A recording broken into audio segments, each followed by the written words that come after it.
বাঙালি হিন্দু ধর্মাবলম্বীদের সবচেয়ে বড় ধর্মীয় উৎসব শারদীয় দুর্গাপূজার প্রস্তুতি চলছে পুরোদমে। প্রায় সব মণ্ডপে প্রতিমার কাঠামো তৈরি হয়ে গেছে।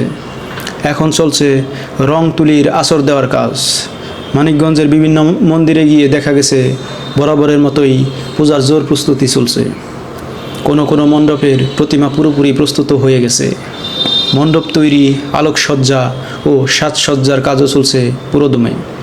বিভিন্ন মণ্ডপ ঘুরে ও সংশ্লিষ্ট ব্যক্তিদের সঙ্গে কথা বলে এমনই চিত্র পাওয়া গেছে। এটা আমাদের মালাকার বাড়ি, লোকনাথকুটি মালাকার বাড়ির দুর্গা উৎসব। এটা আমাদের এইবার 51তম পুজো। এই বছর আমাদের প্রস্তুতিটা ঠিকঠাকই চলছে। 51 বছরের পূজাটা তো আর 1-2 বছর না, অনেক বছর, অনেক বড় পূজা আমরা আয়োজন করে থাকি। হাজার হাজার লোকের সমাগম হয়, প্রসাদ বিতরণ হয়, মানে অনেক সমাগম, অনেক ভিড় থাকে।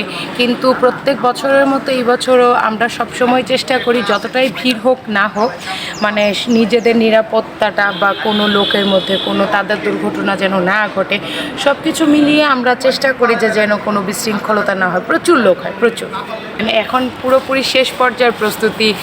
প্রতিমা অলরেডি কমপ্লিট হয়ে গিয়েছে, প্যান্ডেলের কাজ হচ্ছে, এখন লাইট লাগবে, বাস পুজো শুরু।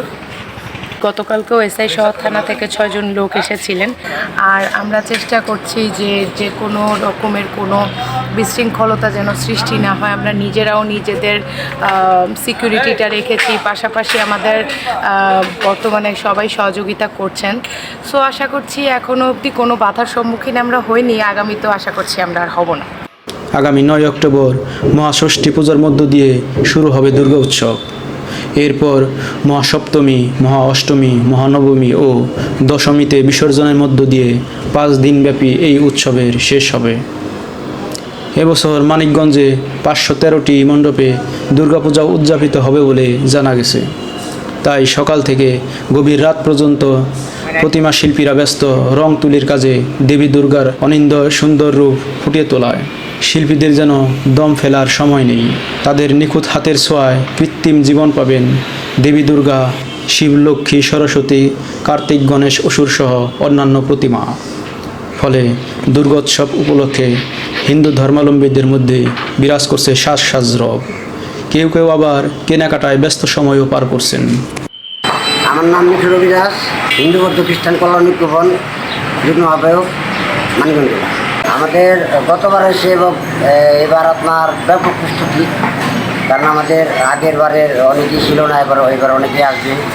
এবং কি আপনার বিগত আমলে যে পূজাগুলো হয়েছে তার সে আশা করি এবার অনেক সুন্দর পূজা হবে, কারণ এবার আমাদের পরিবেশ অনেক ভালো।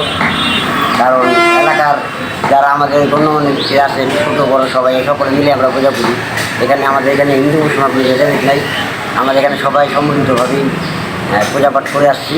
এবং এবারে আশা করি গতবার এসে অনেক সুন্দর পূজা হবে, ব্যাপক আনন্দ হবে।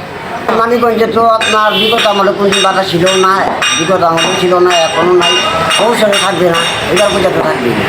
আমাদের এখানে সব বড় লোক অনেক বেশি হয়, এবার আরও বেশি হবে, কারণ এবার আপনার স্বাভাবিক আছে, পরিবেশ পরিস্থিতি স্বাভাবিক আছে এবং এলাকার লোকজন সবাই আমাদের পক্ষে আছে।